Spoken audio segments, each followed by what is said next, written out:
over many different types of nonprofits, state agencies, and private. That together could be a strategic strategy to have a unified messaging that would be more effective. This is the same with Department of Transportation. All of these strategies should be related to the needs of private industry, including when DOT is putting together projects in various states. They should be taking into account the effect on local businesses. Another comment that was made: private sector needs to be in the leadership role when it comes to economic development. This, the underlying statement there is that private industry no longer should be silent. They should be speaking up and at the table.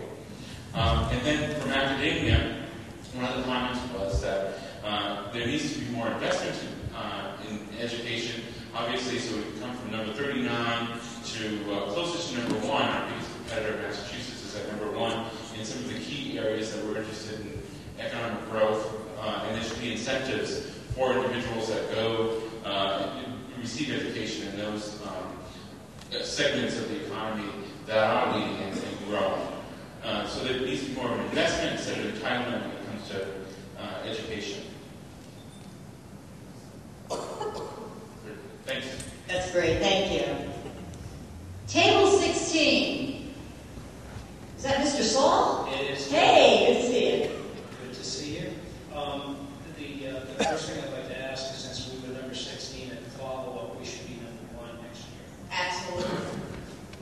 Just not to repeat what's been said, I think, much of what we discussed at the table.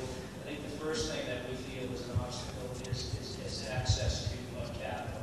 And we talked about it in the context of the capital continuum from seed capital through Series A, B, C, to subordinated debt, all the way to the senior bank. And we feel that, the immediate need is getting to the credit crunch, and we think the state might have to put some skin in the game.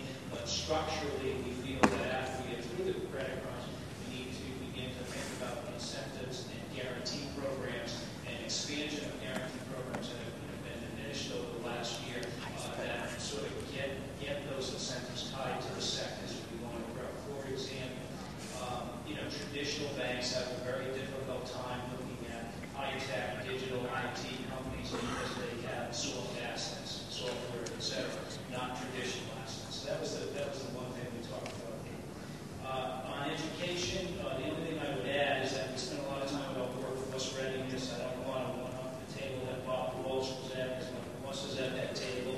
But we talked about accelerating the CCRI Commission. We talked about expansion of things like the med school, which has been a tremendous success and a model for how you mentor, how you do internships, and how you get kids ready for the workforce. The last thing that nobody talked about, we spent a fair amount of time here, is the housing issue. And we need to do follow-up programs to the bond that we floated. We need to get our arms around affordable workforce, affordable housing, and we probably more immediately, because of our size, we talked about some opportunities where operationally we could get to Treasury probably quicker than others could to deal with some of the foreclosure abandoned property that we have out there, that we could get it back in the hands of some of our leaders. Thank you. That is fantastic. So I think that from sitting around in this room, we all know that there's some work to be done. There are obviously a lot of the similar themes that come up. And I think that what I heard today, and I'll let the governor finish up and conclude here, is that there are a lot of people who have the exact same goal in mind.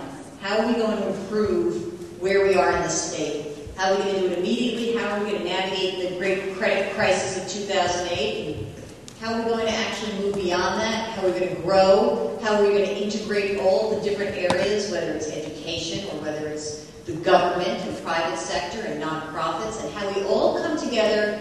And again, I go back to how I started. Put aside finger pointing, put aside the blame game, and come to the table and say, let's move this process forward. You have already done a great deal to help in that. So, Governor, I think we're going to count on you to carry the ball for the rest of the day.